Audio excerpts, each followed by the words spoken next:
Aujourd'hui, nous avons procédé à l'adoption définitive des projets de normes dans le domaine du solaire photovoltaïque. Donc, le comité électrotechnique national du Sénégal, dont le secrétariat est assuré par l'Association sénégalaise de normalisation, a déjà eu à travailler sur les projets de normes lors de 2 journées d'atelier qui se sont tenues les 11 et 12 décembre derniers. Et durant ces 2 journées d'atelier où les experts du comité électrotechnique s'étaient regroupés, nous avions validé ces projets de normes. Et aujourd'hui, c'était l'atelier de validation finale qui intervient à la suite d'une période d'enquête publique. Ces normes jouent un rôle très important parce que nous avons d'abord commencé par mettre à jour le cadre normatif et nous avons également rajouté d'autres normes qui concernent directement des produits solaires qui sont utilisés au niveau du Sénégal. L'adoption de ces normes permet une mise en œuvre effective de la réglementation dans le domaine du solaire. Je voudrais juste rappeler que le gouvernement du Sénégal, en 2020, avait pris un arrêté interministériel qui exonère les produits solaires de la TVA. Donc, ces exonérations étaient liées à la certification des produits qui devaient être conformes aux normes nationales qui ont été adoptées par le comité électrotechnique national.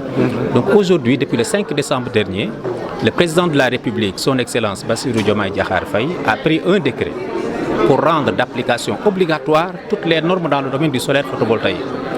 Et pour répondre à cette réglementation, il fallait qu'on puisse non seulement mettre à jour le cadre normatif, mais ajouter d'autres normes qui concernent les produits qui sont couramment utilisés au niveau du Sénégal.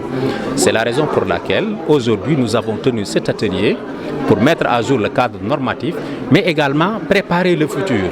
Le futur, c'est quoi? C'est une mise en application du décret qui rend obligatoire la conformité des équipements constitutifs d'un système solaire photovoltaïque. Mais après cet atelier, il faudra vraiment que des arrêtés d'application soient pris. Ce sont ces arrêtés qui vont définir le rôle des structures qui vont intervenir pour l'assurance qualité. Je voudrais également, au nom du président, remercier et féliciter notre partenaire, le PTB, qui a rendu possible aujourd'hui cet atelier qui a réuni pratiquement tous les acteurs du domaine du solaire photovoltaïque. Donc cet atelier qui est extrêmement important puisque une nouvelle page est en train de s'ouvrir.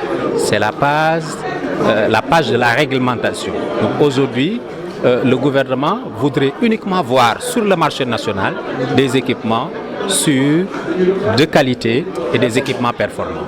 Donc c'est l'objectif vraiment de l'atelier de validation aujourd'hui. Donc ces normes seront homologuées par le conseil d'administration de l'ASN et ce sont des normes qui par la suite vont être publiées au journal officiel de la République du Sénégal.